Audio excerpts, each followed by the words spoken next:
সময়ের মধ্যে স্টেডিয়ামে সৌন্দর্যায়ন করতে না পারার জন্য পাকিস্তানে ওয়ার্ল্ড চ্যাম্পিয়ন্স ট্রফি বন্ধ হতে চলেছে।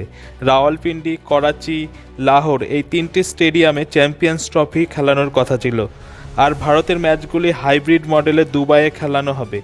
আইসিসি পাকিস্তানকে 31শে ডিসেম্বর পর্যন্ত সময় বেঁধে দিয়েছিল স্টেডিয়ামে চ্যাম্পিয়ন্স ট্রফির জন্য গড়ে তুলতে হবে, কিন্তু পাকিস্তান সে সময় পার করে ফেলেছে, কিন্তু কাজ কমপ্লিট হয়নি। এখনও 2 মাস মতো সময় লাগবে। এদিন আইসিসির প্রতিনিধি দল পাকিস্তানের স্টেডিয়ামগুলিতে ঘুরে দেখে, এরপরে বিবেচনা করবে আইসিসি যে পাকিস্তানে চ্যাম্পিয়ন্স ট্রফি কি খেলানো হবে কি হবে না। Sports desk, Kolkata.